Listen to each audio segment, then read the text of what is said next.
Chers amis, shalom ouvracha. Alors nous avons aujourd'hui une question anonyme, encore une fois. Bonjour Rav. Je suis marié depuis bientôt 8 ans, Baruch Hashem. Depuis environ 3 ans, beaucoup de choses ne vont plus entre moi et mon mari. Donc il y a un très grand problème depuis 3 ans, de grands problèmes de shalom bayit. J'ai accepté de le laisser partir une semaine au ski avec son copain, mais finalement, il a préféré s'inscrire en tant qu'accompagnateur sur les pistes dans un club de ski qui prend en charge des familles pendant leur séjour. J'ai à ce moment refusé qu'il aille seul dans le club que je juge dangereux pour notre couple. Qu'est-ce que vous en pensez? Alors écoutez, Rabotai, En apotropous la harayot. Ça veut dire qu'il n'y a aucune garantie, d'accord, dans les harayot, dans les problèmes de relations avec les femmes, etc. Ça veut dire qu'il faut savoir que le sil chachamim, donc il n'y a aucune garantie, il n'y a aucune garantie. Il faut se préserver du péché. Il n'y a rien, on ne peut pas y résister. Aucun Talmid Chacham, la Torah s'est adressée au monde entier, tout l'Israël, au peuple juif. Il n'y a aucune garantie dans ce problème de harayot. Ça veut dire qu'il y a des lois, il y a des halachot, comment faire quand on travaille avec des femmes, quand on travaille avec des gens, etc., qu'il faut absolument les appliquer, parce que sinon on met notre couple en péril, on met notre couple en danger. Ne jamais rentrer dans des circonstances, dans une atmosphère de séduction, même, d'accord, qui peut nous apporter à faire des avérotes. Maintenant, de quoi on parle ici? On parle d'un couple qui a un problème de shalom bayit depuis déjà 3 ans, et voilà, qu'est-ce qu'il décide de faire? D'être accompagnateur dans un club de ski. Ça veut dire quoi? Ça veut dire que tu te mets dans une atmosphère de séduction, d'accord, qui est très dangereuse, déjà de façon naturelle, normale, mais en plus, dans un cas où il y a un problème de shalom bayit, c'est une catastrophe. Il faut savoir que la Torah a donné des règles dans ces choses-là. Et donc je vous assure, à Botaï, je vous dis ça, maman, du fond du cœur. Quand vous avez un problème avec votre mari, n'attendez pas 3 ans, vous avez un petit problème, vous voyez qu'il y a un petit éloignement qui se crée entre vous et votre femme, entre votre mari. N'hésitez pas, faites un break tout de suite, arrêtez l'histoire. Ne pensez pas que ça va s'arranger tout seul. Rien ne s'arrange tout seul. Ça veut dire que si maintenant vous voyez qu'il y a un problème, tout de suite arrêtez, mettez les choses claires, viens on essaie d'arranger, essayez de manifester un peu plus d'amour, un peu plus de volonté de votre part, d'essayer d'arranger la chose pour qu'il y ait une attente et la volonté d'être ensemble, etc., pour arranger notre shalom bayit. Parce que, et dans aucun cas, de se braquer, à savoir que, de toute manière, ça ne servira à rien. Donc, pour moi, j'ai besoin de m'exprimer, j'ai besoin de venir, je sais moi, de faire une carrière et de faire quelque chose et tout ça. Pourquoi? Parce qu'il y a un manque d'affection à la maison. Alors quoi? On le cherche à l'extérieur? À Botaï. Maintenant, c'est sûr que quand il y a, même dans un état normal, où il n'y a pas de problème de couple, et qu'il y a vraiment un vrai shalom bayit dans une maison, c'est clair qu'il y a aussi même des halachot quand on va travailler à l'extérieur. Il y a des métiers qui sont interdits au niveau de la halacha, tout simplement parce qu'on se met en danger.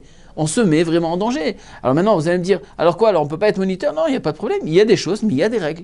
C'est-à-dire que même quand on fréquente des milieux où il y a un milieu où il y a qui est mixte, d'accord, et qu'il y a des femmes, il y a des hommes qui travaillent ensemble et tout dans des bureaux, des trucs ça, il n'y a pas de problème. Mais on peut être sympathique, mais se mettre des règles de tsniout et de pudeur pour ne pas, chas v'shalom, rentrer le Yetzera dans toutes ces circonstances qui peuvent engraver et détruire une maison, en plus quand il y a des enfants, etc. Ça va à Botaï. Ne jouez pas avec le feu. Ne jouez pas avec le feu. Le Yetzera est très très fort. Et donc il faut se préserver. Nous savons que la Gemara dans Maseret Kiddushin rapporte, à la fin de Maseret Kiddushin, rapporte plusieurs cas, comme Rabbi Meir, Rabbi Amram, Rabbi Akiva, où que là-bas, Mamash, ils ont eu des épreuves énormes avec des femmes. Vous connaissez une des histoires avec Amram Chassida. Là-bas, il y a marqué qu'il y avait tout un régiment de jeunes filles, de soldats qui étaient venus à l'époque et qui cherchaient un endroit pour dormir. Et ils ont trouvé une auberge, l'auberge où il y avait la yeshiva du Rabbi Amram, de Amram Chassida, et qui était un grand tzaddik, d'accord, un grand rosh yeshiva. Et voilà qu'il était là-bas. Et là-bas, il rapportait que il avait laissé les femmes à dormir dans le grenier. Donc qu'est-ce qu'il a fait? Il a rapporté une échelle qui était énorme et qui arrivait jusqu'au grenier, qui pesait très très lourd. Il fallait plusieurs personnes pour la pousser cette échelle. Et donc quand il est arrivé, les gens commençaient à monter. Ils ont fait monter toutes les femmes dans le grenier et ensuite, après ce qui s'est passé, ils ont pris l'échelle, il l'a remis à sa place, il l'a déplacé, il l'a remis à sa place. Et après, il a dit à tous ces... Donc, il ne pouvait pas aller dormir, donc qu'est-ce qu'il est resté réveillé. Et donc, il a envoyé tous ses élèves, ils sont partis dormir, tout ça. Et voilà que pendant la nuit, il entend les petits pas, pac, pac, pac, il entend les pas d'une femme. Et juste à ce moment-là, il y a eu un Yetzerara tellement puissant qui a bouillé, qui a chauffé son cœur, et il avait pu se retenir. Rabota, il a marqué, la Gemara rapporte qu'il est parti, il a pris l'échelle, il l'a déplacé, il l'a mis devant ce grenier pour monter. Il était prêt à faire la Avera avec cette femme, tellement que c'était plus fort que lui. Il est monté. Quand il est arrivé au milieu de l'échelle, il a commencé à crier « Noura bébé Amram, Noura bébé Amram ». Il y a le feu dans la maison d'Amram. Et il a crié tellement fort. Et c'était une épreuve incroyable.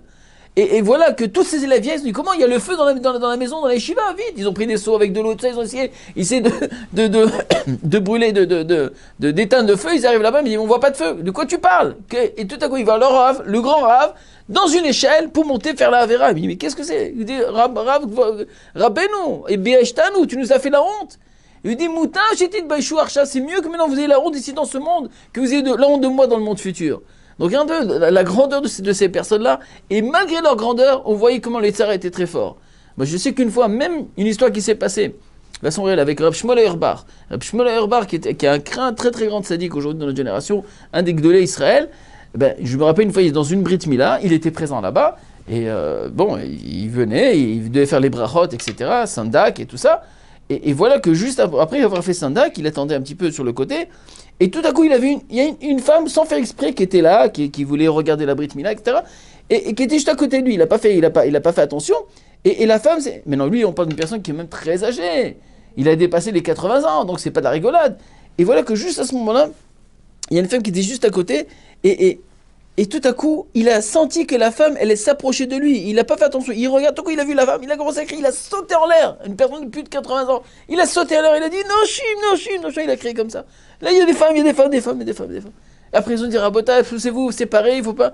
Rabota, c'est pas de la rigolade. Ça veut dire que quand la Torah s'est adressée, il faut savoir qu'elle s'est adressée à tout le monde, même les Gdolé Israël, et à tout le monde. On a tous eu Yetzirah. Seulement, il faut savoir se préserver. Comment on fait pour se préserver? Il faut suivre les lois strictes de la pudeur, c'est-à-dire les lois de Tzniut, etc., et aussi l'étude de la Torah. L'étude de la Torah, elle protège, mais ça ne suffit pas. Il faut l'étude de la Torah et se préserver pour ne pas rentrer le Yetzirah. À la prochaine fois.